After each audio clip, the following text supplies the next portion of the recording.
ومن الناس من يشري نفسه ابتغاء مرضات الله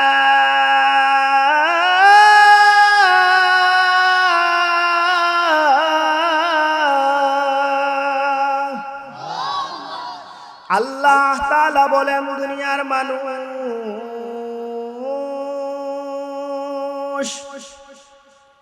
আমার এমন প্রিয় বান্দা বান্দি আছে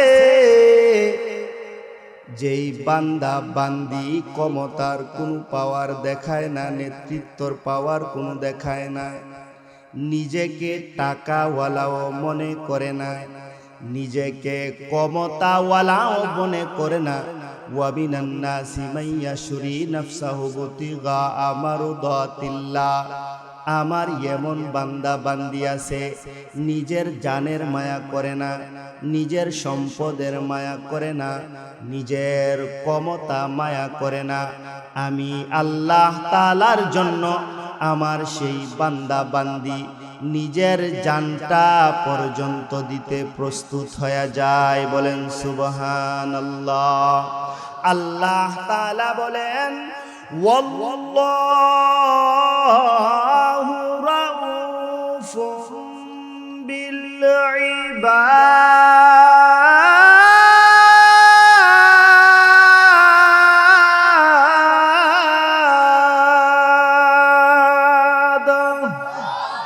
আল্লাহ তাআলা বলেন দুনিয়ার মানুষ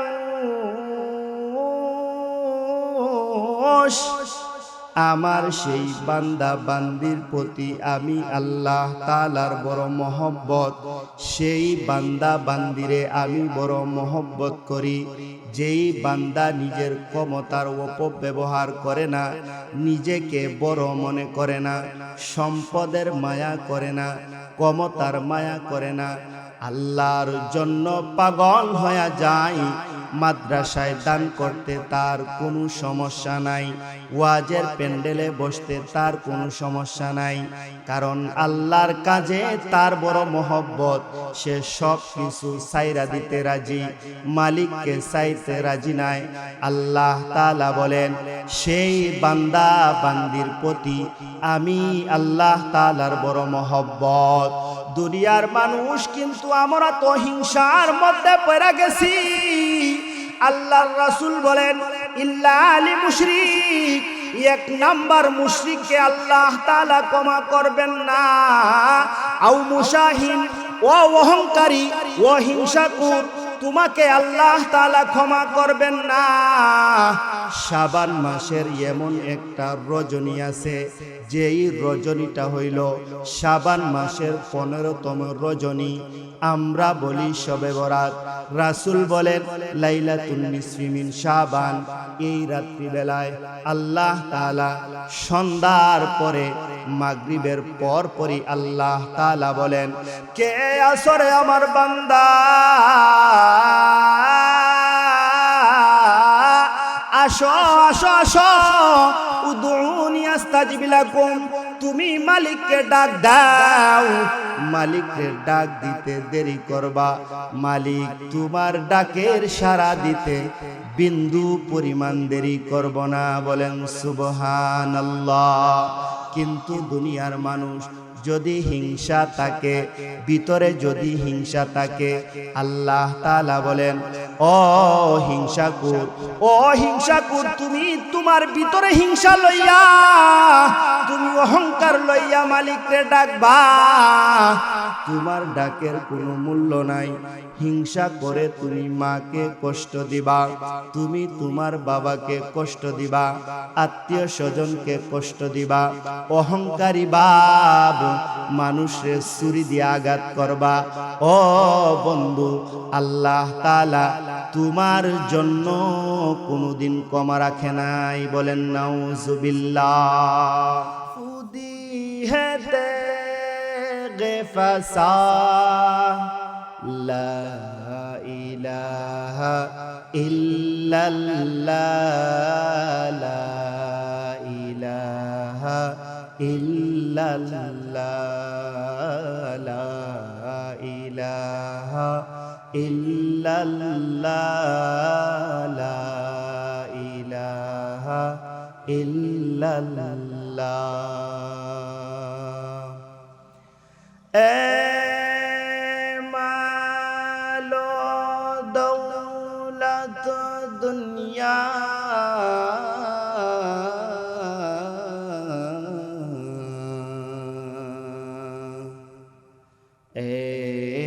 रिश्ताए पैबंद बुताने आहा में गुमाला इलाहा इल्लल्लाह ला इलाहा इल्लल्लाह ला इलाहा इल्लल्लाह ला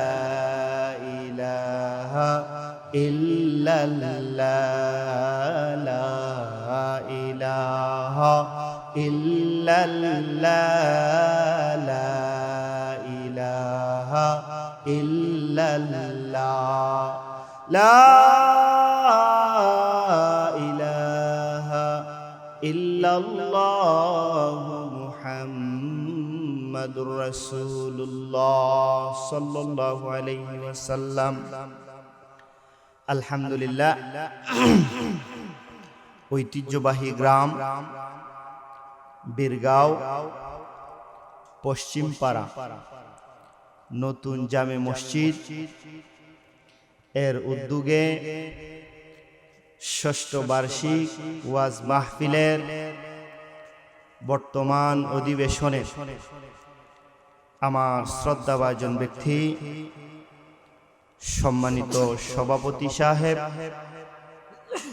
উপস্থিত জাতির কর্ণধার হযরত উলামায়ে কেরাম, পর্দার আড়াল থেকে শুনতেছেন আমার সম্মানিতা আবেদা সালেহা জাহেদা বানেসা পর্দানিশীন মা ও বোন, উপস্থিত আছেন সম্মুখ মানের দিন প্রিয়, ইসলাম প্রিয়, আলেম প্রিয় আমার মুসলমান ভাইরা।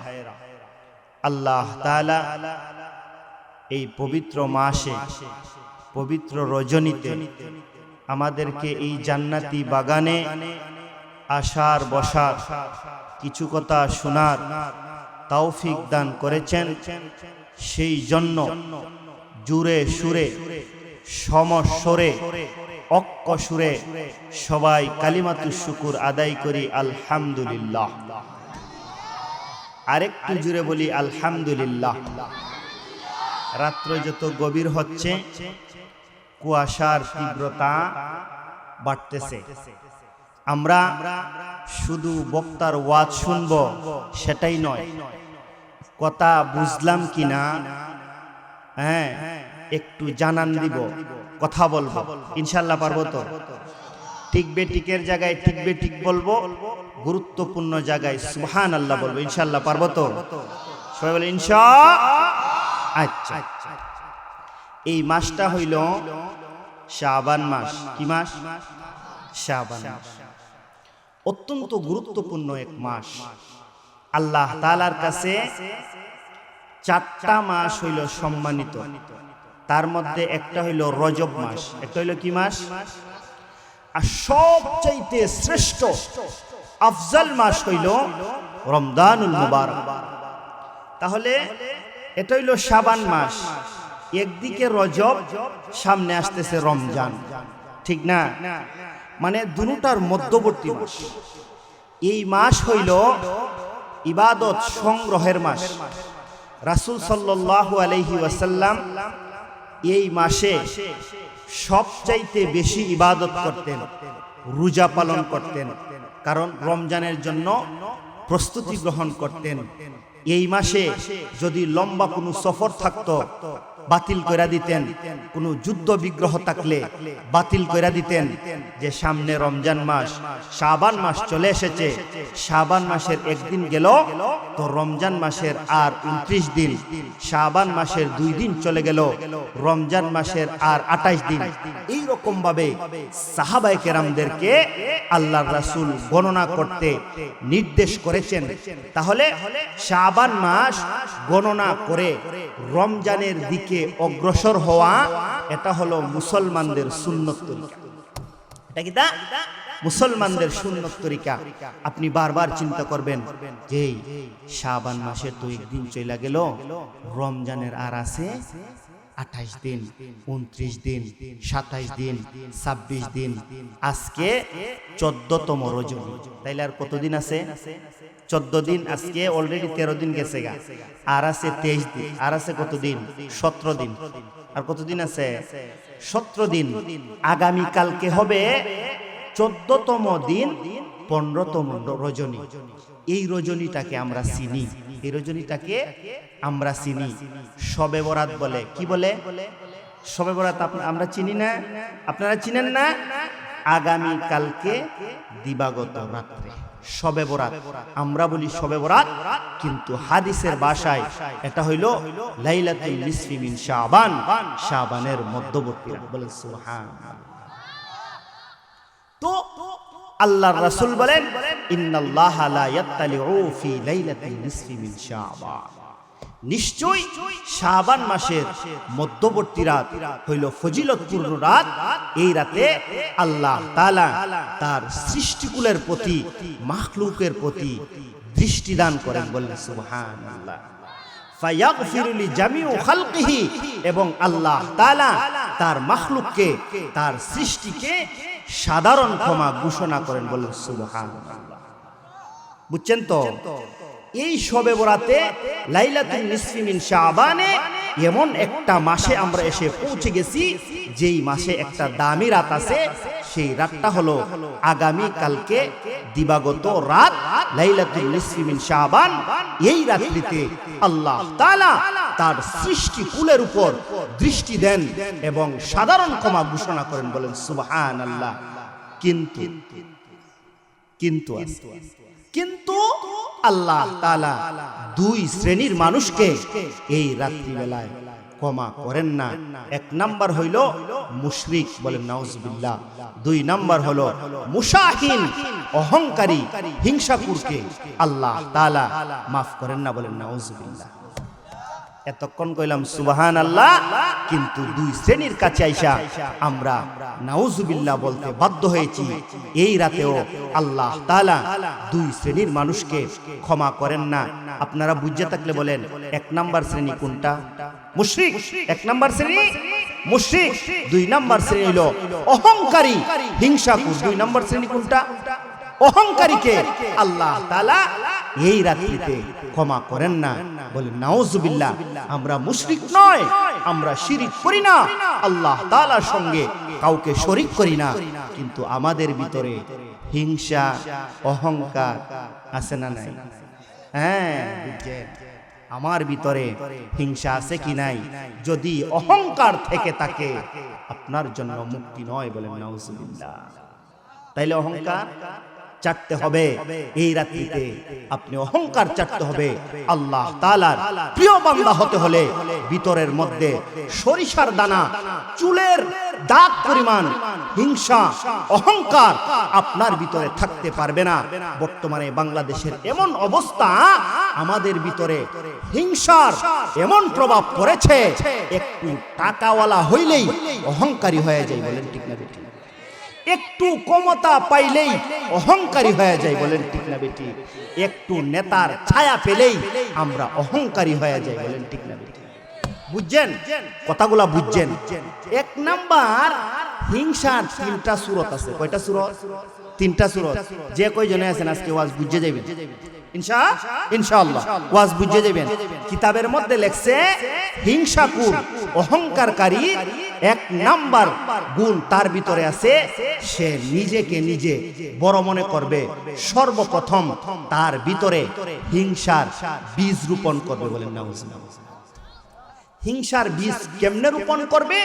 সে নিজেকে নিজে বলবে, আমি তো অনেক টাকাওয়ালা, আমি অনেক বড় লোক, আমার চাইতে কে বড় লোক আছে, আর এর সাথে আমি কি চলবো, এর সঙ্গে আমি কি কথা বলবো, এ তো আমার চাইতে গরিব, এ তো আমার চাইতে নিরীহ। তার ভিতরে হিংসার গাছ লাগাইছে। বলেন ঠিক না?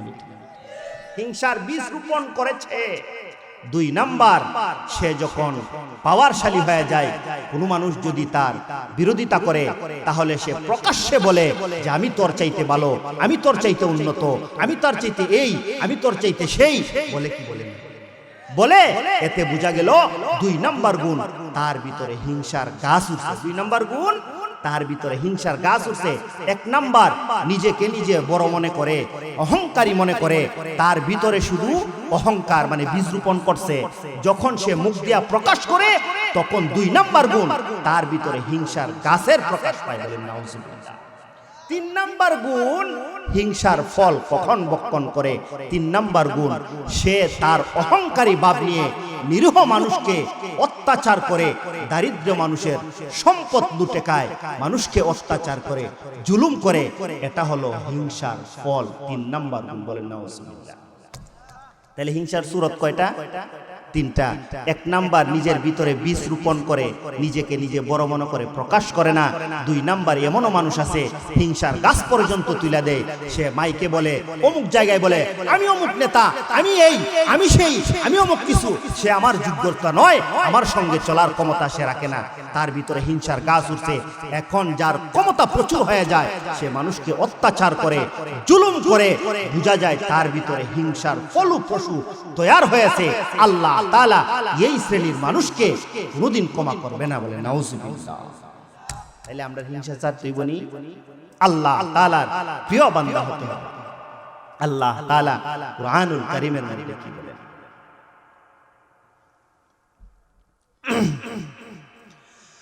ওয়া মিনান নাসি মান ইয়াশরি নাফসাহু ইবতিগা মারদাতিল্লাহ।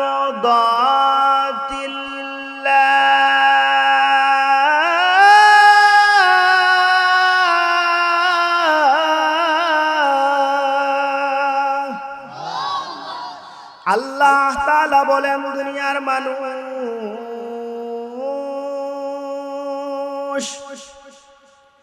আমার এমন প্রিয় বান্দা বান্দি আছে, যেই বান্দা বান্দি ক্ষমতার কোনো পাওয়ার দেখায় না, নেতৃত্বর পাওয়ার কোনো দেখায় না, নিজেকে টাকাওয়ালাও মনে করে না, নিজেকে ক্ষমতাওয়ালাও মনে করে না। ওয়া মিনান নাসি মান ইয়াশরি নাফসাহু ইবতিগা মারদাতিল্লাহ। আমার এমন বান্দা বান্দি আছে, নিজের জানের মায়া করে না, নিজের সম্পদের মায়া করে না, নিজের ক্ষমতা মায়া করে না। আমি আল্লাহ তাআলার জন্য আমার সেই বান্দা বান্দি নিজের জানটা পর্যন্ত দিতে প্রস্তুত হয়ে যায়। বলেন সুবহানাল্লাহ। আল্লাহ তাআলা বলেন, ওয়াল্লাহু রাউফুম বিল ইবাদ।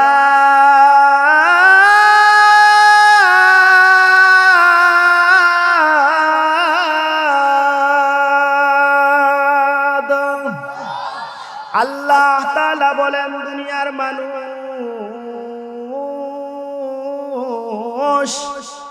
আমার সেই বান্দা বান্দির প্রতি আমি আল্লাহ তাআলার বড় মহব্বত। সেই বান্দা বান্দিরে আমি বড় মহব্বত করি, যেই বান্দা নিজের ক্ষমতার অপব্যবহার করে না, নিজেকে বড় মনে করে না, সম্পদের মায়া করে না, ক্ষমতার মায়া করে না, আল্লাহর জন্য পাগল হয়ে যায়। মাদ্রাসায় দান করতে তার কোনো সমস্যা নাই, ওয়াজের প্যান্ডেলে বসতে তার কোনো সমস্যা নাই, কারণ আল্লাহর কাজে তার বড় মহব্বত। সে সব কিছু ছাইরা দিতে রাজি, মালিককে চাইতে রাজি নাই। আল্লাহ তাআলা বলেন, সেই বান্দা বান্দির প্রতি আমি আল্লাহ তাআলার বড় মহব্বত। দুনিয়ার মানুষ কিন্তু আমরা তো হিংসার মধ্যে পড়ে গেছি। আল্লাহর রাসূল বলেন ইল্লা আলি মুশরিক, এক নাম্বার মুশরিককে আল্লাহ তাআলা ক্ষমা করবেন না। আও মুশাহিন, ও অহংকারী, ও হিংসাকুর, তোমাকে আল্লাহ তাআলা ক্ষমা করবেন না। শাবান মাসের এমন একটা রজনী আছে, যেই রজনীটা হইল শাবান মাসের 15তম রজনী, আমরা বলি শবে বরাত।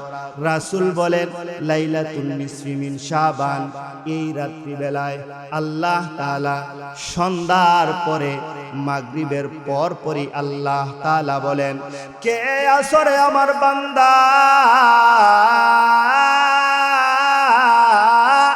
আসো আসো আসো, উদউনি আস্তাজিব লাকুম, তুমি মালিককে ডাক দাও। মালিককে ডাক দিতে দেরি করবা, মালিক তোমার ডাকের সাড়া দিতে বিন্দু পরিমাণ দেরি করব না। বলেন সুবহানাল্লাহ। কিন্তু দুনিয়ার মানুষ যদি হিংসা থাকে, ভিতরে যদি হিংসা থাকে, আল্লাহ তাআলা বলেন ও হিংসাকুর, ও হিংসাকুর, তুমি তোমার ভিতরে হিংসা লইয়া, তুমি অহংকার লইয়া মালিককে ডাকবা, তোমার ডাকের কোনো মূল্য নাই। হিংসা করে তুমি মাকে কষ্ট দিবা, তুমি তোমার বাবাকে কষ্ট দিবা, আত্মীয় স্বজনকে কষ্ট দিবা, অহংকারী বাপ মানুষের ছুরি দিয়ে আঘাত করবা। ও বন্ধু, আল্লাহ তাআলা তোমার জন্য কোনোদিন ক্ষমা রাখে নাই। বলেন নাউজুবিল্লাহ। এই শবে বরাতের রাত্রে আল্লাহর রাসূল সাল্লাল্লাহু আলাইহি ওয়াসাল্লাম এমন ভাবে ইবাদতের মধ্যে মত্ত হয়ে যাইতেন। আম্মা জান আয়েশা সিদ্দিকা রাদিয়াল্লাহু তাআলা আনহা আল্লাহর রাসূলের দিকে তাকায়া থাকতেন, রাসূল কেমনে সেজদা করেন, রাসূল কেমনে রুকু করেন। আম্মা জান রাসূলের দিকে তাকায়া থাকতেন। আল্লাহর রাসূল যখন সাজদার মধ্যে যাইতেন, মালিকের কুদরতি পায়ে যখন আমার রাসূল সাজদা দিতেন, এই লাইলাতুল বরাতে, লাইলাতুল নিসফি মিন শাবানে মাথা উঠাইতেন না, শুধু কান্না করতেন। কোনো সময় শ্বাস নিঃশ্বাস বন্ধ হয়ে যাইত। আম্মা জান আয়েশা বলেন, আমি চিন্তার মধ্যে পড়ে যাই, আল্লাহর রাসূল কি সেজদার মধ্যে ইন্তেকাল হয়ে গেছে কিনা। আম্মা জান আয়েশা সিদ্দিকা রাদিয়াল্লাহু তাআলা আনহা আল্লাহর রাসূলের পায়ের মধ্যে চিমটি দেন, একটু নাড়া দেন, আল্লাহর রাসূলের পায়ের আঙ্গুলগুলা এমনে নইরা যায়। আম্মা জানকে আল্লাহর রাসূল নামাজ পড়ে জিজ্ঞেস করেন, আয়েশা গো, তুমি কেন আমার পায়ের মধ্যে নাড়া দিলা? আয়েশা বলে, গো আল্লাহর রাসূল, আমি মনে করেছি সেজদার মধ্যে রফিকুল আলা আপনি আপনার মালিকের কাছে চলে গেছেন, আমি ভয়ে সংকুচিত হয়ে গেছি, এই জন্য আপনার পায়ের মধ্যে আমি নাড়া দিছি। যখন আপনার পায়ের আঙ্গুলগুলা নড়ছে, আমি বুঝতে পেরেছি আপনার ইন্তেকাল হয় নাই। ওগো আল্লাহর রাসূল, কেন এত দীর্ঘ সাজদা করেন, কেন এত দীর্ঘ সাজদা করেন? মালিকের কুদরতি পায়ে কাকুতি মিনতি কেন করেন? আল্লাহর রাসূল বলেন, আয়েশা গো, জানো না এটা কোন রাত? এটা হইল লাইলাতুন নিসফি মিন শাবান। ও দুনিয়ার মানুষ, এই রাত্রে সকল দান্দা সারিয়া, সব কিছু সাইরা, হিংসা বিদ্বেষ সাইরা মালিকের কুদরতি পায়ে সেজদা দিতে রাজি আসিনি? আসিনি? বলেন আসি। দুনিয়ার মানুষ যদি হিংসা থাকে, আও মুশাহিন, আল্লাহ তাআলা বলেন ওয়ালা তুসাইর খাদ্দাকা الناس ولا تمشي في الأرض مرحا ও বান্দা বান্দি তুমি মানুষের সঙ্গে অহংকারী ভাব দেখাইবা না জমিনের মধ্যে অহংকার লইয়া তুমি হাঁটবা না মানুষকে দেখে তুমি তোমার মুখকে বাঁকা করবা না মানুষকে দেখে তুমি হিংসা করবা না ও দুনিয়ার মানুষ আল্লাহ তাআলা বলেন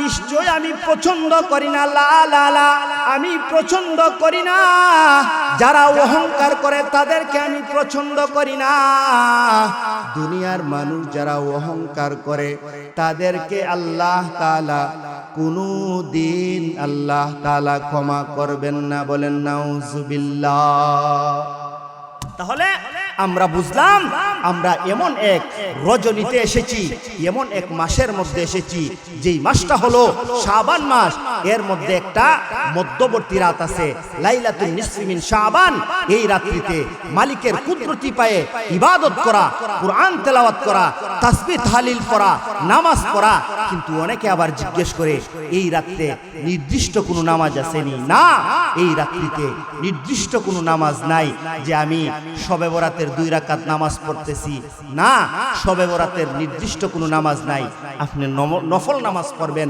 নফল ইবাদত করবেন আপনি কিছুক্ষণ নামাজ পড়লেন আল্লাহ তাআলার কাছে কান্নাকাটি করলেন আবার কিছুক্ষণ কুরআন তেলাওয়াত করলেন আল্লাহ তাআলার কাছে কান্নাকাটি করলেন আবার তাসবিহ তাহলিল পড়লেন আল্লাহ তাআলার কাছে আপনি কান্নাকাটি করলেন আল্লাহ তাআলা বলেন উদউনি আস্তাজিব লাকুম তুমি আমাকে ডাক দিতে দেরি করবা বান্দা তোমার ডাকের সাড়া দিতে আমি বিন্দু পরিমাণ দেরি করব না বলেন সুবহানাল্লাহ তাইলে এই রাত কোন দিন আগামী কালকে দিবাগত রাতে এই রাত্রিতে নির্দিষ্ট কোনো ইবাদত নাই আপনি রোজা রাখতে পারেন নফল রোজা কিন্তু এই রোজাটা সুন্নত আইয়ামে 20 3 দিনের রোজা রাখা রাসূলের আমলে পাওয়া যায় সুন্নত 13, 14, 15 এই 3 দিন যদি আপনি রোজা রাখেন তাহলে আইয়ামে 20 আপনার সুন্নত হবে যদি 3 দিন রাখতে পারলেন না 15 তারিখে রাখলেন নফল রোজা লাইলাতুন নিসফি মিন শাবান শবে বরাতের কোনো রোজা নয় নফল রোজা তাহলে আপনার সুন্নত হয়ে যাবে সুন্নতের সওয়াব পাবেন আইয়ামে 20 এর সওয়াব পাবেন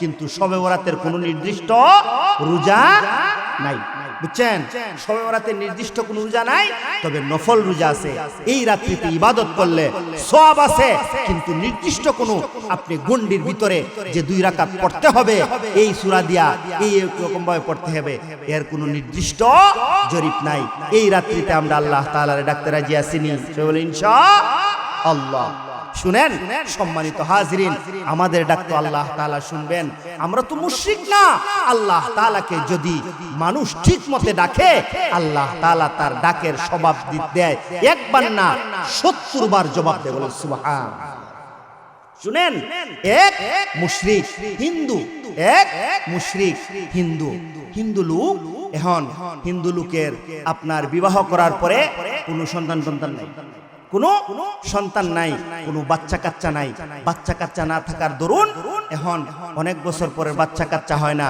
10 বছর হয়ে গেছে যার বাচ্চা নাই সে জানে তার কতটুকু যন্ত্রণা ঠিক না বেটি আমরা তো বাচ্চা আছে আমরা তেমন বুঝতাছি না কিন্তু যার নাই অনেক বছর ধরে হয় না সে বুঝে তার কতটুকু যন্ত্রণা জ্বালা ঠিক না বেটি এখন হিন্দু লোকের আপনার বাচ্চা কাচ্চা হয় না 10 বছর পরে একটা মেয়ে জন্ম দিছে 10 বছর পরে একটা মেয়ে আমার কথা আপনারা বুঝতাছে আচ্ছা কয় বছর পরে 10 বছর পরে একটা মেয়ে জন্ম নিছে এখন অনেক বছর পরে যখন কেউ বাচ্চা কাচ্চা হয় তাহলে কিন্তু মহব্বত বেশি থাকে ঠিক না বেটি কারণ এটা তো অনেক শোকের অনেক ফরইছে অনেক দেখতে টিক্কা অপেক্ষার পরে জন্মগ্রহণ করেছে এই জন্য হিন্দু লোক বেডা বেডি দুইজন খুব মহব্বত করে একবারে তুলু ফুলু বুঝছেন এমন ভাবে মহব্বত করে মহব্বত করতে মেয়ের 10 বছর হইছে মেয়ের কয় বছর হইছে 10 বছর হইছে মেয়ের যখন 10 বছর হয়ে গেছে এখন মেয়ের বড় মহব্বত একটা মেয়ে আর নাই এরপরও 10 বছর পরে হইছে এখন মেয়ের যখন অনেক মহব্বত করার পরে 10 বছর পরে মেয়ের ফেডের ভিতরে একটা ব্যথা উঠছে মেয়ের পেটের ভিতরে একটা ব্যথা উঠছে, ব্যথা উঠার পরে এখন মেয়ের পেটা, সাধারণভাবে মানুষের ব্যথা উঠলে বলে ঠিক আছে কালকে কমে যাইব, ঠিক না? তো বাবা বলতেছে ঠিক আছে মা, কান্নাকাটি করে লাভ নাই, দেহ কালকে হয়তো কমেও যেতে পারে, ঠিক না বেটি? কিন্তু দেখা যায় আগামী কালকে কমে না, আরো বাড়ে। হইছে আরো বাড়ে। এখন তো বাবা টেনশনে পড়ছে, কিরে এখন কি করা যায়? এখন আপনার কয়েকটা আরেকটা দিন দেখি, আরেকদিন দেখার পরে দেখা যায় মেয়ের পেটের ব্যথা আরো বাড়ছে। এখন এইরকম ভাবে বাড়তে বাড়তে সপ্তাহ চলে যায়, পেটের ব্যথা শুধু বাড়তেই থাকে, বাড়তেই থাকে। বাবার অনেক মহব্বতের কন্যা, বাবা তো বড় দুশ্চিন্তায় পড়ে গেছে। এখন কি করবে? মেয়ের তো পেটের ব্যথা কমে না, এখন কি করবে? এখন মাও কান্দে, বাপে এখন মেয়েও কান্দে। এখন ডাক্তারের কাছে গেছে, সব ডাক্তার দেখাইছে, সব প্যারাসিটামল যত ডাক্তার আছে সব দেখাইছে, কিন্তু যত দিন যায় পেটের ব্যথা বাড়তেই থাকে, বলে নাস্তা বাড়তেই থাকে। এখন বলে ডাক্তার দিয়া কাজ হবে না, আমার অত আদরের কন্যা রে, এই মেয়ের পেটের ব্যথা কেমনে আমি দূরীভূত করব? মেয়ের এখন কি করা যায়? এখন কবিরাজ লাগাইছে, কবিরাজ যত কবিরাজ আছে সব কবিরাজ দেখাইছে, কিন্তু দেখা যায় পেটের ব্যথা কমে না, পেটের ব্যথা বাড়তেই আছে। এখন তো বাবা চিন্তার মধ্যে পড়ে গেছে, এমন চিন্তার মধ্যে পড়ছে। এখন বাবা চিন্তায় পড়ছে, রে বুঝছি দুনিয়ার কোনো ডাক্তারেও পারবে না, দুনিয়ার কোনো কবিরাজেও পারবে না, কিন্তু আমরা তো ভগবান বড় শক্তিশালী, আমরা সৃষ্টি করছে, ভগবান পারবে, বলেন নাউজুবিল্লাহ। ভগবান পারবো না? ভগবানের তো ক্ষমতা নাই। গেছে হ্যাঁ দুর্গার কাছে, দুর্গা তো আসল, ঠিক না? দুর্গার কাছে গেছে, দুর্গারে দুধ দিছে, কলা দিছে, সব কিছু দিয়া বলতেছে, দুর্গা মা দুনিয়ার কোনো মানুষ তো পারে না, তুমি তো সব চাইতে বড় দেবতা, তুমি আমার মেয়ের পেটের ব্যথা ভালো করে দাও। এই যে তোমারে প্রসাদ দিলাম, তোমারে খাবার দিলাম, কিন্তু দেখা যায় দুর্গা মা তো নিজেকেই ঠিক রাখতে পারে না, তার মেয়ের পেটের ব্যথা কি ভালো করবে? বাড়িতে গিয়া দেখা যায় আরো বাড়িতে গিয়া দেখা যায় আরো বাড়ছে। দুর্গা দেখছে, সরস্বতী দেখছে, কালী ঠাকুর দেখছে, সব দেব দেবী দীক্ষা দেখে, কোনো পেটের বেদনা কমে না। এখন তো এমন চিন্তায় পড়ে গেছে, এমন এক টেনশনের মধ্যে পড়ছে বাবা।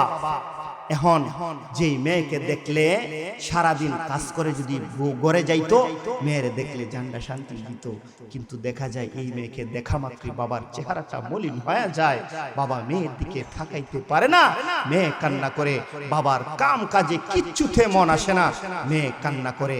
কিন্তু বাবা কঠিন চিন্তার মধ্যে পড়ে গেছেন।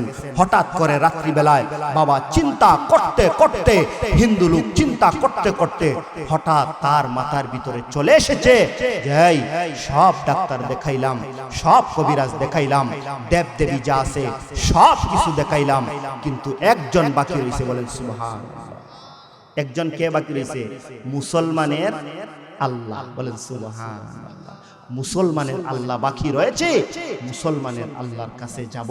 কিন্তু আমরা তো মন্দিরে গেলে দেব দেবীরে দেখা যায়, মুসলমানের আল্লাহরে কোথায় পাবো? মুসলমানের আল্লাহরে কোথায় পাবো? এখন সে তো জানে মসজিদের মধ্যে মানুষ সেজদা দেয়, আল্লাহর ইবাদত করে। সে চিন্তা করছে রাত্র যখন গভীর হয়ে যাবে, আমার মেয়ের জন্য আমি মুসলমানের আল্লাহর কাছে গিয়া ভিক্ষা চাবো, বলি সুবহানাল্লাহ। এখন রাত্র গভীর হয়ে গেছে, সে চিন্তা ভাবনা করতেছে, আপনাদের মসজিদে যদি কোনো হিন্দু লোক আসে আর দিনে যদি রাত্রে যদি কেউ দেখে কবে চুরি করতে আইছে, ঠিক না? হয়ে বেড়া তুই হিন্দু মানুষ, তুই মসজিদে কি করবি? চুরি করে বাইন্দা ফিটা দিব, ঠিক না? এখন দেখে মানুষ আছে কিনা, কোনো মানুষ নাই, একেবারে নীরব নিস্তব্ধ, মসজিদের ভিতরে কেউ নাই। ইমাম সাহেব ঘুমিয়ে পড়েছে, মুয়াজ্জিন সাহেব ঘুমিয়ে পড়েছে, আরই পরি সব মানুষ ঘুমিয়ে পড়েছে। গুটি গুটি পায়ে যখন বাবা ঘর থেকে বাহির হইছে, মেয়েও দেখছে, মেয়ের মাও দেখছে, কিরে বাবা কোথায় যায়? যখন গুটি গুটি পায়ে আস্তে আস্তে বাবা আইসা, অজু তো ঠিক মতে চিনে না, অজু বানাইছে, হাত ধুইছে, পা ধুইছে, মুখ ধুইছে। অজু ছাড়া তো মুসলমানের আল্লাহর সঙ্গে কথা বলা যায় না, সেজদা দেওয়া যায় না। তখন সেই লোকটা নিজের মন গড়া অজু বানাইছে, অজু বানায়া চুপটি করে একেবারে অন্ধকারচ্ছন্ন মসজিদের মধ্যে এক কোণার মধ্যে গিয়া সেজদার মধ্যে পড়ে গেছে, বলেন সুবহানাল্লাহ। আল্লাহ তাআলা যখন রাত্রিবেলায় আইসা ডাক দেয়, ও দুনিয়ার মানুষ কে আছো গো? আমি মালিকের কাছে, চাও তোমার কি প্রয়োজন তুমি চাও। হিন্দু লোক গুটগুটে অন্ধকার রাত্রি বেলায় আল্লাহ তাআলার কুদরতি পায়ে মসজিদের ভিতরে সেজদার মধ্যে পড়ে গেছে। আমার আল্লাহর একটা ডাক দিয়া বলে, ও গো আল্লাহ,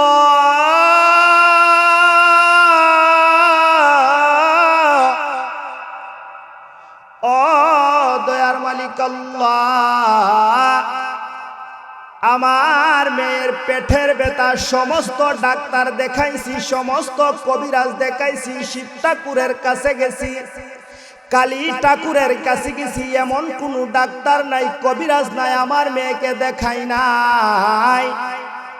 এমন কোন দেব দেবী নাই, আমার মেয়েকে দেখাই নাই। ও মুসলমানের আল্লাহ, শুধু আপনি বাকি রয়েছেন।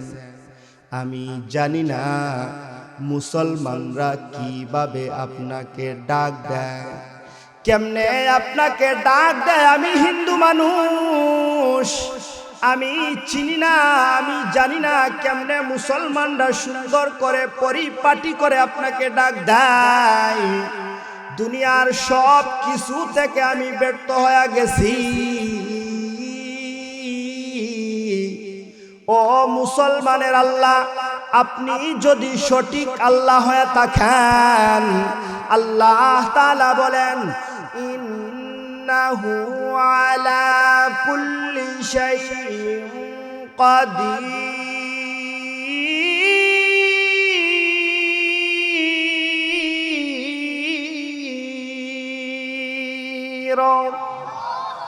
আল্লাহ তাআলা বলেন, দুনিয়ার মানুষ, আমি হইলাম সমস্ত ক্ষমতার অধিকারী। হিন্দু লোক যখন মালিকের কুদরতি পায়ে সেজদার মধ্যে পয়রা কান্না শুরু করে দিছে, ও দয়ার মালিক, দুনিয়ার কোন মানুষ, কোন মাখলুক আমার মেয়ের পেটের ব্যথা ভালো করতে পারে নাই। আপনি যদি সঠিক আল্লাহ হয়ে থাকেন, আমার মেয়ের পেটের ব্যথাটা আপনি একটু ভালো করে দেন। হিন্দু লোক সেজদার মধ্যে পড়া কান্না শুরু করে দিছে, কান্না শুরু করে দিছে, এমন কান্না শুরু করেছে, মাথা উঠায় না, মাথা উঠায় না। হঠাৎ করে মসজিদের মধ্যে একটা গাইবী শব্দ আইসা বলে, ওরে হিন্দু লোক, উঠাও, তোমার মাথা উঠাও, যাও, তুমি বাড়িতে যাওয়ার সঙ্গে সঙ্গে গিয়ে দেখবে তোমার মেয়ের পেটের ব্যথা আল্লাহ তাআলা ভালো করে দিছেন। বলেন সুবহানাল্লাহ। এই আল্লাহ আছেনি দুনিয়ার মানুষ।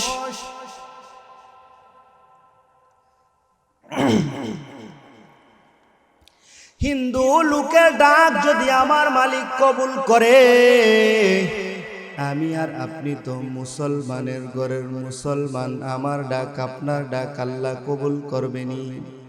আমার আল্লাহর একটা ডাক, আল্লাহ বলেন, আল্লাহ আল্লাহ, সুবহানাল্লাহ, ওয়ালহামদুলিল্লাহ, ওয়ালা ইলাহা ইল্লাল্লাহ, আল্লাহু আকবার। আল্লাহ তাআলা বলেন, ইন্নাল্লাযীনা ইয়াখশাউনা রাব্বাহুম বিল গায়বি লাহুম মাগফিরাতুন ওয়া আজরুন কাবীর।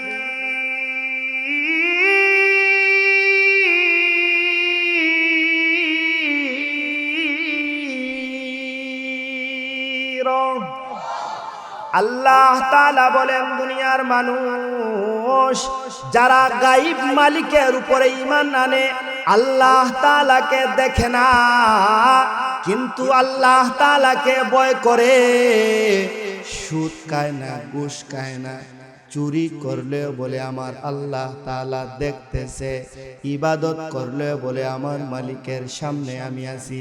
আল্লাহ তাআলা বলেন আমার সেই বান্দা বান্দীদের প্রতি আমি আল্লাহ তাআলার চূড়ান্ত পর্যায়ের পুরস্কার। বলেন সুবহানাল্লাহ। হিন্দু লোক যখন দৌড় দিয়া বাড়ির মধ্যে গেছে, মেয়ে তো থাকায় তাকায় দেখছে আমার পিতা কোথায় যায়। মেয়ে যখন বাবাকে দেখেছে, বাবাকে ডাক দিয়া বলে গপ্পু আপনি কোথায় গিয়েছিলেন? চুপি চুপি কোন ডাক্তারের কাছে গিয়েছিলেন? আপনি যে ডাক্তারের কাছে গেছেন, আপনি ডাক্তারের কাছে যাওয়া মাত্রই আমি উপলব্ধি করেছি আমার পেটের ব্যথা সঙ্গে সঙ্গে ভালো হয়ে গেছে। বলেন সুবহানাল্লাহ। বাবা ডাক দিয়া বলে মা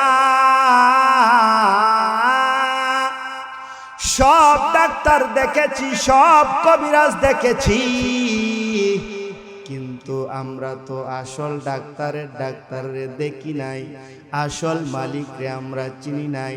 দেব দেবীর পূজা করেছি, এরা তো আসলে কোনো ক্ষমতার অধিকারী নয়। আজকে সঠিক মালিকের সন্ধান পেয়েছি, আর ভ্রান্ত ধর্মে থাকতে চাই না। মা গো এমন মালিকের সন্ধান পেয়েছি যেই মালিকের কাছে সব কিছুর সমাধান আছে। মা আর ভ্রান্ত ধর্মে থাকতে চাই না, চলো আমরা মালিকের গোলাম হয়ে যাই। পয়রা নেই লা ইলাহা ইল্লাল্লাহু মুহাম্মাদুর রাসূলুল্লাহ। কারণ আল্লাহ তাআলা তার ডাক শুনেছে। আমরা তো মুসলমানের ঘরের মুসলমান, কত অন্যায় করেছি, কত জুলুম করেছি, কত মিথ্যা কথা বলেছি। যদি মালিকের কুদরতি পায়ে সঠিকভাবে সাজদা দিয়ে তওবা করি, আল্লাহ তাআলা অবশ্যই আপনাকে আমাকে ক্ষমা করবেন। বলেন ঠিক না? আল্লাহ তাআলা বলেন ওয়া মিনান নাসি মান ইয়াশরি নাফসাহু বুতিগা মারদাতিল্লাহ।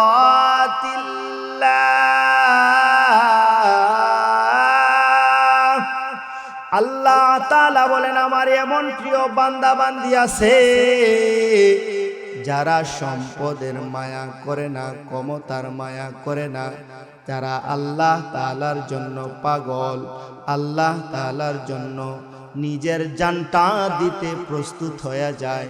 ওয়াল্লাহু রাউফুম বিল ইবাদ। আমি আল্লাহ তাআলা তাদেরকে বড় মহব্বত করি। বলেন সুবহানাল্লাহ। এই জন্য মালিকের ইবাদত করা মালিকের ইবাদত করা ছাড়া আমাদের কোনো সুযোগ নাই।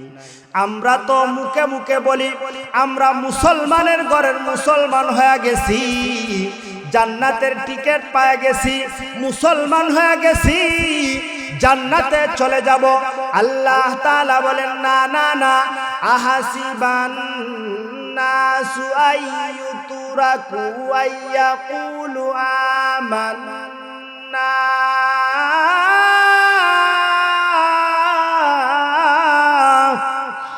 আল্লাহ তাআলা বলেন দুনিয়ার মানুষ শুধু মুখে মুখে বলবা আমি ঈমান এনেছি, মুসলমানের ঘরের মুসলমান হয়ে গেছি। না না না, মুসলমান হইছো তুমি, ইবাদত করো না।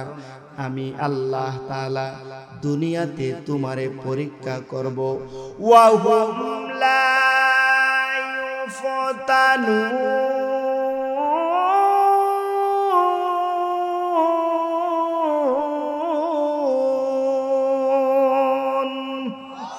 আল্লাহ তাআলা বলেন দুনিয়ার মানুষ মুখে মুখে বলবা ঈমান এনেছি, ঈমানদারের ঘরে ঈমানদার হয়ে গেছি।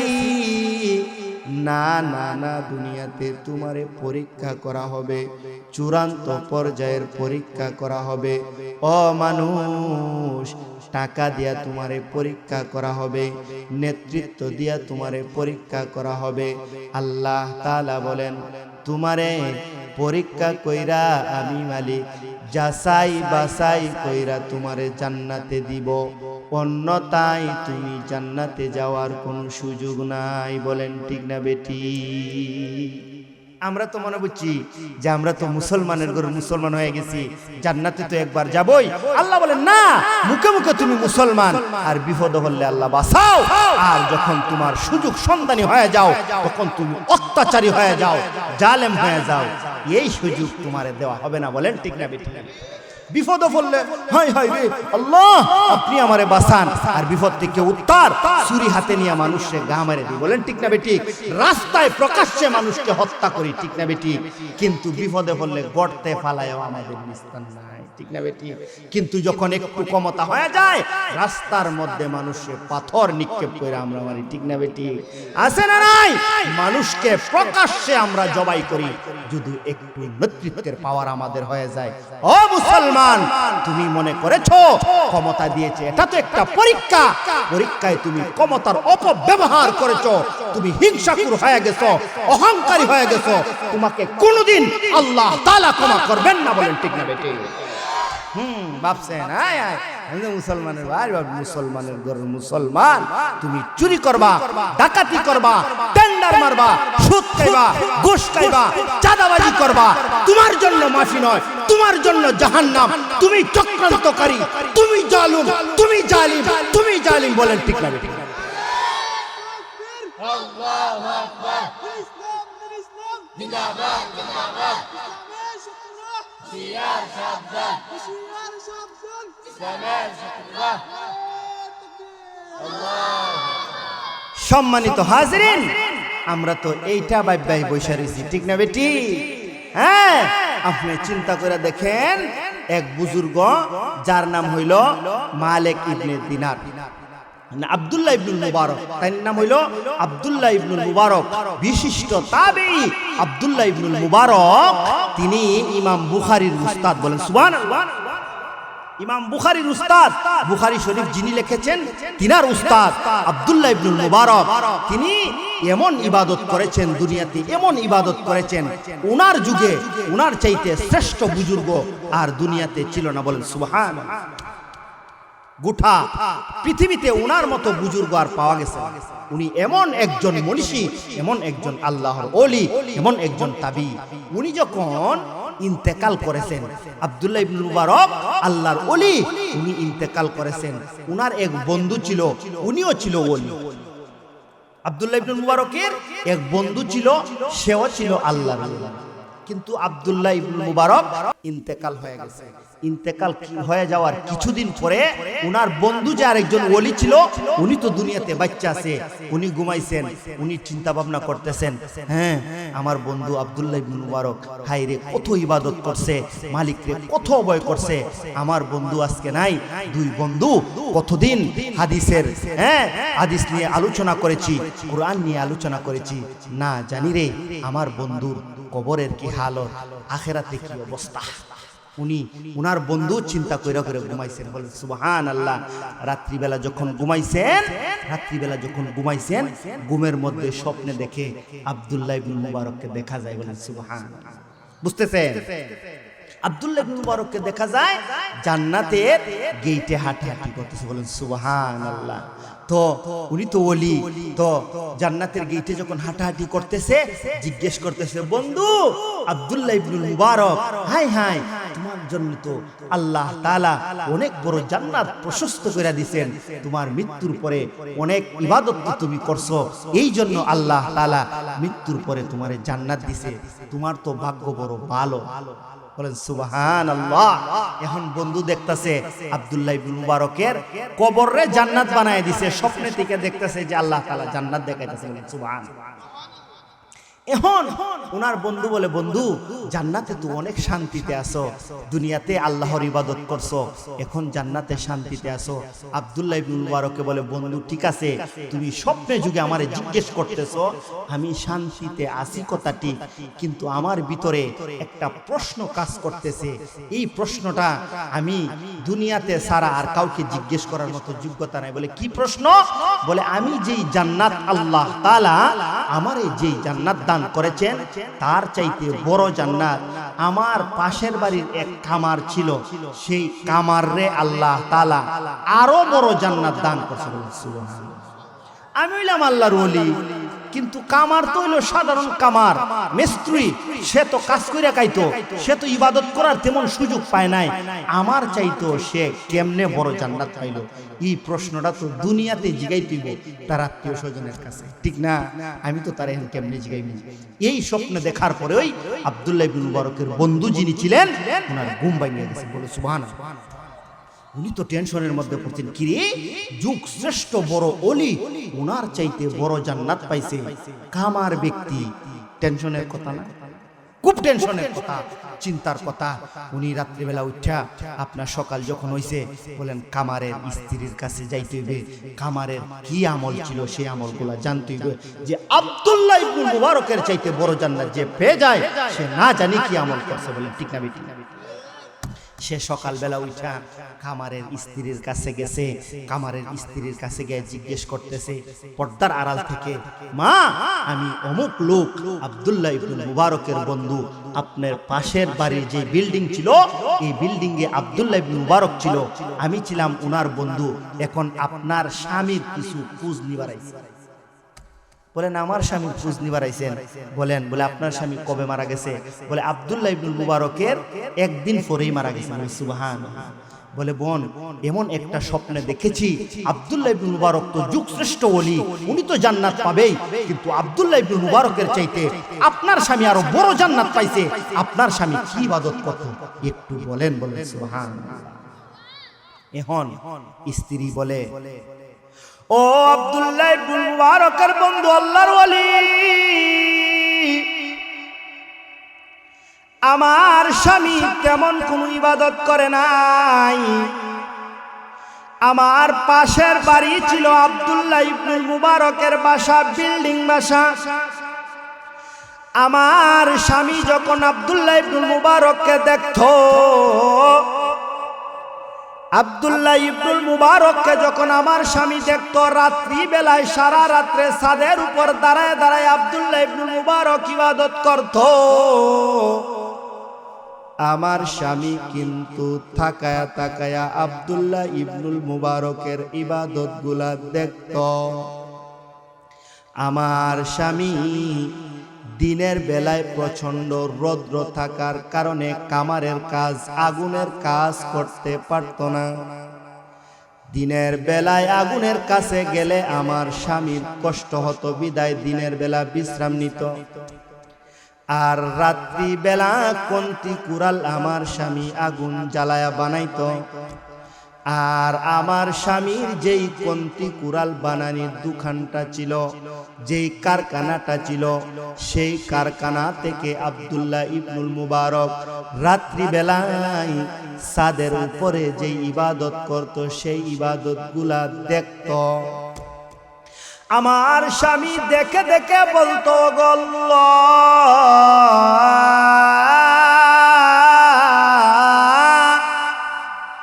আব্দুল্লাহ ইবনুল মুবারককে সম্পদ দিছেন, ইলম দিছেন, সুযোগ দিছেন, সুবিধা দিছেন, এই জন্য আপনার বান্দা আপনার ইবাদত করে, বন্দেগী করে। আমি কিন্তু কামার মানুষ, আমার তেমন অর্থ সম্পদ নাই, বিল্ডিংও নাই। ও মালিক, আপনার বান্দা আব্দুল্লাহ ইবনুল মুবারকের ইবাদত দেখে আমার বড় ঈর্ষা হয়। মালিক আমি যদি গরিব না হইতাম, আমারে আপনি দুনিয়াতে গরিব বানাইছেন, আমার কোনো দুঃখ নাই। আব্দুল্লাহ ইবনুল মুবারককে আপনি ধনী বানাইছেন, ইলম দিয়েছেন, তাতেও কোনো দুঃখ নাই। মালিক আব্দুল্লাহ ইবনুল মুবারক আপনার ইবাদত করে। ও মালিক, আমার যদি সংসার পরিচালনার করার দায়িত্ব আমার না থাকতো, মালিক গো, রাত্রি বেলায় আমি কাজ করতাম না। মালিক আব্দুল্লাহ ইবনুল মুবারক যেভাবে আপনার কুদরতি পায়ে সেজদা দেয়, মালিক আমিও সেইভাবে আপনার কুদরতি পায়ে সেজদা দিতাম। ও মালিক, কিয়ামতের ময়দানে তো আব্দুল্লাহ ইবনুল মুবারকের ইবাদতের পাল্লা অনেক ভারী হয়ে যাবে, আমি কামারের পাল্লা তো একেবারে নিচু হয়ে যাবে। ও মালিক, ও দয়ার মালিক আল্লাহ,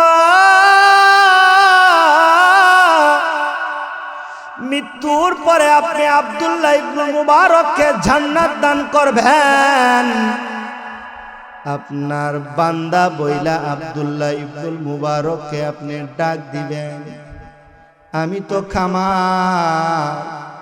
ও মালিক, কিয়ামতের ময়দানে আমি কামার রে, আপনি খামার বইলা ডাক দিন না। ও মালিক, আপনার গোলাম বইলা আমারে ডাক দিয়েন। মালিক, যদিও ইবাদত করতে না পারি, কিন্তু ইবাদতের তৃষ্ণা আমার বুকের ভিতরে বড় ক্ষত করে। উনার স্ত্রী বলেন, আমার স্বামী যখন আজান শুনত, আমার স্বামী সব কাজ ফেলে দিয়ে আমার স্বামী যখন হাতুড়ি পিটাইত, আমার স্বামী আজানের শব্দটা শোনা মাত্রই হাতুড়ি ফেলে সঙ্গে সঙ্গে মালিকের কুদরতি পায়ে সেজদা দিয়া পড়ে যাইতো। বলেন সুবহানাল্লাহ। আব্দুল্লাহ ইবনুল মুবারকের বন্ধু বলে, বোন, আপনার স্বামীর যে কলবের ভিতরে ইবাদতের একটা মজা ছিল, একটা মহব্বত ছিল, একটা আকর্ষণ ছিল, আল্লাহ তাআলা এমন ভাবে এই ইবাদতটাকে কবুল করেছে। ও বোন, আব্দুল্লাহ ইবনুল মুবারকের চাইতে আপনার স্বামীকে আল্লাহ তাআলা বড় জান্নাত দান করছে। বলেন সুবহানাল্লাহ। আল্লাহ তাআলা বলেন, দুনিয়ার মানুষ, যালিকা বিআন্নাল্লাহা হুয়াল হক, দুনিয়ার মানুষ আমি আল্লাহ তাআলা সত্য, ওয়া আন্নাহু ইউহিল মাউতা, এবং আমি আল্লাহ তাআলা মৃতকে জীবিত করার ক্ষমতা রাখি, আবার জীবিতকে মৃত করার ক্ষমতা রাখি। ওয়া ইন্নাহু আলা কুল্লি শাইইন কাদির, এবং আমি আল্লাহ তাআলা সমস্ত ক্ষমতার অধিকারী। ওয়া আন্নাহু আলা কুল্লি শাইইন কাদির।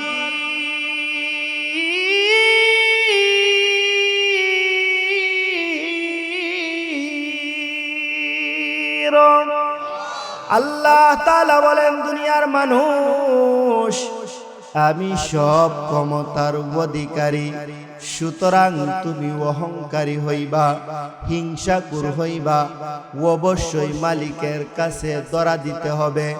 এই দিন নয়, ওয়া ইলাইহিন নুশুর, অবশ্যই অবশ্যই তোমাকে আখিরাতের জগতে মালিকের কাছে ধরা দিতে হবে।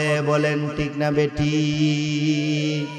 এই জন্য আল্লাহ তাআলা বলেন, ওয়াবুদু রাব্বাকা হাত্তা ইয়াতিয়াকাল ইয়াকিন।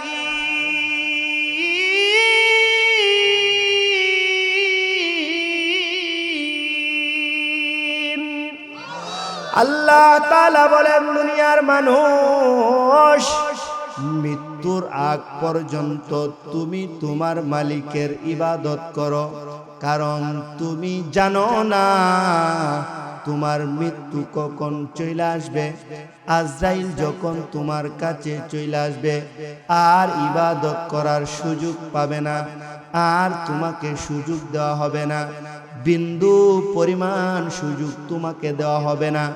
দুনিয়ার সময় বড় দামি সম্পদ। মৃত্যুর আগ পর্যন্ত তুমি তোমার মালিকের ইবাদত করো। বলেন ঠিক না বেটি? মরার আগ পর্যন্ত আপনি আপনার মালিকের ইবাদত করেন। মরার আগ পর্যন্ত আপনারা শুনে অবাক হবেন, হ্যাঁ, আপনার ইন্ডিয়ায় যার নামে দাঁড়িয়ে আছে কুতুব মিনার, হ্যাঁ, কুতুবউদ্দিন বখতিয়ার খাকি রহমতুল্লাহি আলাইহি। কুতুবউদ্দিন বখতিয়ার খাকি রহমতুল্লাহি আলাইহি উনি ছিলেন যুগ শ্রেষ্ঠ একজন বুজুর্গ। উনি ছিলেন যুগ শ্রেষ্ঠ একজন বুজুর্গ।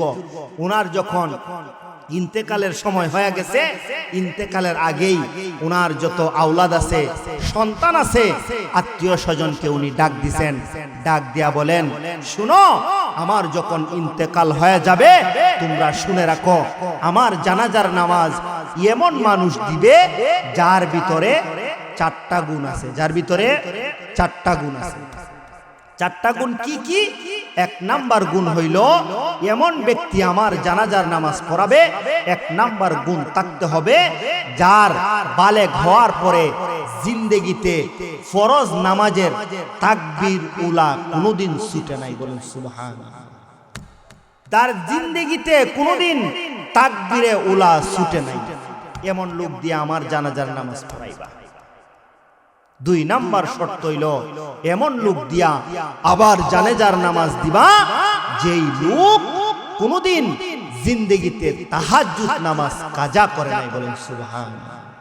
3 নাম্বার গুণ, এমন লোক দিয়ে আমার জানাজার নামাজ পড়াইবা যেই লোক কোনোদিন আসরের সুন্নত নামাজ কোনোদিন ছাড়ে নাই। বলেন সুবহানাল্লাহ। আসরের সুন্নত আমরা পড়ি না, ঠিক না? আসরের সুন্নত কোনোদিন ছাড়ে নাই। এটা সুন্নতে মুআক্কাদা নয়, সুন্নতে জায়েদা, ঠিক আছে? এই সুন্নত, আসরের সুন্নত যে কোনোদিন জিন্দেগিতেও ছাড়ে নাই, এই লোক দিয়ে আমার জানাজার নামাজ পড়াইবা। 4 নাম্বার গুণ, যেই লোক জিন্দেগিতে কোনোদিন তার চক্ষু দিয়া বেগানা মহিলাকে দেখে নাই এবং দেখে গুনার কল্পনা করে নাই। এখন আমরার মধ্যে এই গুণ আছে না? সম্ভব নয়। আমরা তো জীবনে কত নামাজ ছাড়ছি, তাকবীরে উলা তো অনেক দূরের কথা। 2 নাম্বার তাহাজ্জুদ জীবনে পড়ছি কিনা মনেই নাই, ঠিক না? 3 নাম্বার আসরের সুন্নত, মন চাইলে পড়ি, না চাইলে পড়ি না। কিন্তু 4 নাম্বার আমরা কত মহিলা দেখেছি, কত নর্তকীর নাচ দেখেছি, ঠিক না বেটি? এই 4 গুণ যার ভিতরে পাওয়া যাবে, তাকে দিয়া কুতুবউদ্দিন বখতিয়ার খাকি আল্লাহর ওলির জানাজার নামাজ দেওয়া হবে। এখন ঘটনাক্রমে ওনার ইন্তেকালের সময় হয়ে গেছে। 4 গুণ বর্তমানে দুনিয়াতে খুঁজলে পাওয়া যাইব? হ্যাঁ, আমরা জানি না, পাওয়া যেত পারে, ঠিক না? কি মারাত্মক মারাত্মক গুণ, চিন্তা করে দেখেন। এখন ওনার ইন্তেকাল হয়ে গেছে। ইন্তেকাল যখন হয়ে গেছে, শত শত মানুষ আল্লাহর ওলির জানাজার মধ্যে উপস্থিত হয়ে গেছে। সব আলেম উলামারা তাকিয়ে রয়েছে, আজকে এই আল্লাহর বুজুর্গ জানাজার নামাজ কে পড়াবে, ঠিক না? কিন্তু এলান কইরা দিছে, মাইক দিয়া এলান কইরা দিছে যে আজকে কুতুবউদ্দিন বখতিয়ার খাকির জানাজার নামাজ যদি এমন কোন যোগ্যতা সম্পূর্ণ ব্যক্তি থাকো, তাহলে সামনে এসে উপস্থিত হও। 1 নাম্বার গুণ, কোনোদিন তাকবীরে উলা ছুটে নাই। 2 নাম্বার গুণ, কোনোদিন তাহাজ্জুদ কাজা হয় নাই। 3 নাম্বার গুণ, কোনোদিন আসরের সুন্নত কাজা হয় নাই। 4 নাম্বার গুণ, যেই চক্ষু দিয়া কোনোদিন বেগানা কোনো মহিলাকে দেখে নাই। আসেন সামনে আইসা জানাজার নামাজ পড়ায়া দেন, এমন গুণে গুণান্বিত কে আছেন? কিন্তু আল্লাহর ওলি বইলা গেছেন, যদি এই গুণে গুণান্বিত মানুষ না পাওয়া যায়, তাহলে আমারে জানাজা সারা দাফন দিবা। আমাকে জানাজা সারা দাফন দিবা। কিন্তু শত শত হাজার হাজার মানুষ আইসা উপস্থিত হয়ে গেছে। এই 4 গুণ কাহারও ভিতরে নাই। সামনের কাতারে আলেম উলামারা দাঁড়ায় গেছে, সবাই সবার অতীত মুতালা করতেছে। আমার জিন্দেগিতে কোন দিন তাহাজ্জুদ ছুটেছে, তাকবীরে উলা ছুটে নাই, তো তাহাজ্জুদে গিয়ে পেছ লাগা যায়, তাহাজ্জুদ মিল হয়ে যায়, তো আসরের সুন্নতে পেছ লাগা যায়, আসরের সুন্নত ঠিক আছে, তো চক্ষু গিয়া ডিস্টার্ব লাগা যায়। এলান হয়ে গেছে এমন কে আছো যার ভিতরে 4 গুণ আছে, আল্লাহর ওলির জানাজার নামাজ পড়াইবা। এমন 4 গুণওয়ালাকে, যেমন 4 গুণওয়ালাকে আছো, আজকে জানাজার নামাজের দায়িত্ব আপনার। সমস্ত আলেমরা তাদের অতীত মুতালা করতেছে, সবাই নিচের দিকে মাথা দিয়া দিছে। সন্তানরা যখন আত্মীয় স্বজন দেখেছে এই রকম গুণের কোনো মানুষ পাওয়া যায় না, তারা বলেছে আল্লাহর ওলির ওসিয়ত, যদি এই রকম গুণের কোনো মানুষ না পাওয়া যায়, উনারে জানাজা সারাই কবরস্থ করতে, দাফন দিতে উনি ওসিয়ত করে গেছেন। নাই নাই নাই এই রকম গুণের কোনো মানুষ নাই এইখানে। চলো চলো চলো আল্লাহর ওলিকে আমরা জানাজা সারাই দাফন দিয়া দেই। সন্তানরা আত্মীয় স্বজনরা যখন কাটিয়া কান্দে লইছে,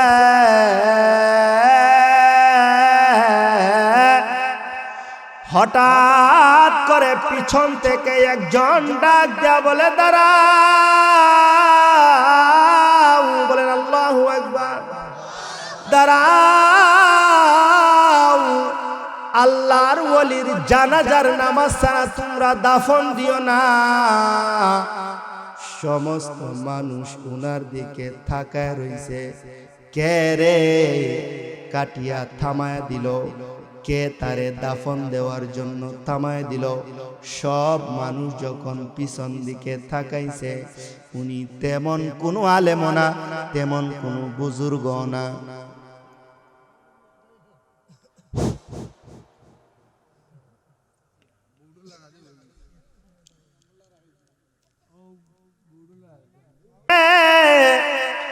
জানাজা সারা দাফন দিও না।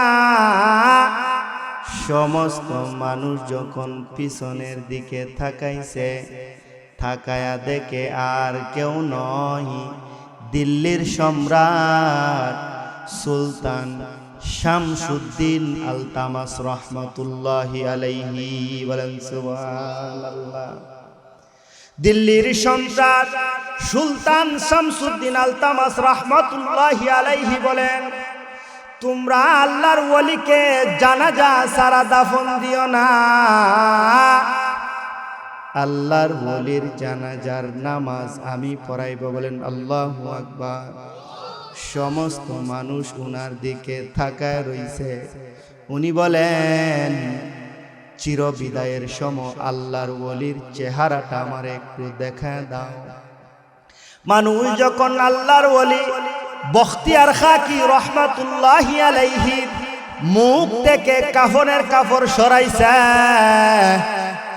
সুলতান শামসুদ্দিন আলতামাস বলেন, ওগো আল্লাহর ওলি, সারা জীবন আমল করেছি, কোনোদিন প্রকাশ করি নাই, কিন্তু মৃত্যু বরণ করে আপনি আমার আমলগুলা দুনিয়ার মানুষের সামনে প্রকাশ করে দিলেন। আল্লাহর রাসূলের হাদিস শুনেছি, আলেম উলামারা যারা কোরআন শিক্ষা করেছে, আল্লাহর ওলিরা কিয়ামতের দিন শাফায়াত করবে। ওগো আল্লাহর ওলি, দুনিয়াতে তো ইবাদতগুলা প্রকাশ করে দিছেন, আপনার কাছে আমার আরজি, কিয়ামতের ময়দানে আমি গোলাম রে আপনার সঙ্গে সুপারিশ কইরা জান্নাতে লয়া যায়েন, বলেন সুবহানাল্লাহ। আমরা আল্লাহ তাআলার তৈরি জান্নাতে থাকতে চাই কি চাই না? আমাদের ভিতরে হিংসা অহংকার এমন ভাবে বাসা বেঁধেছে, নিজের মা বাবা আত্মীয় স্বজনরে টাকার জন্য ক্ষমতার জন্য আমরা তুচ্ছ তাচ্ছিল্য করি, বলেন ঠিক না? করি কি করি না? আত্মীয় স্বজন মা বাবারে পর্যন্ত একটু স্বার্থের জন্য আমরা ঘর থেকে বাহির করে দিই। বলেন ঠিক না বেটি? দুনিয়ার মানুষ, মা তো এমন মা, মা তো এমন মা, যেই মা 10 মাস 10 দিন গর্ভে ধারণ করেছে। ও দুনিয়ার মানুষ, প্রত্যেকটা যন্ত্রণা এক একটা মৃত্যু যন্ত্রণা। মা যখন শীতের দিন আইতো, মা সন্তানরে বারবার ঘরের মধ্যে ডাইকা নিত, বলতে বাবা আসো, মায়ের বুকে আসো, তুমি বাহিরে যাও না, তোমার ঠান্ডা লাগা যাইব। বাবা তো এমন বাবা, ঈদের দিন বাবারে জিজ্ঞেস করছি, বাবা তুমি কেন নতুন জামা পরো নাই? বাবা বলে, বাবা তুমি যদি নতুন জামা পরো, আমার তো সেই জামা পরা হয়ে যায়। দুনিয়ার মানুষ, যার মা বাবা নাই, মা বাবা বাইচা আছে, তাদের তো কিচ্ছু করার নাই। ও দুনিয়ার মানুষ, একমাত্র দান সদকা দিয়া তাদের কবরের আযাব মাফ করানো সম্ভব। বলেন ঠিক না বেটি?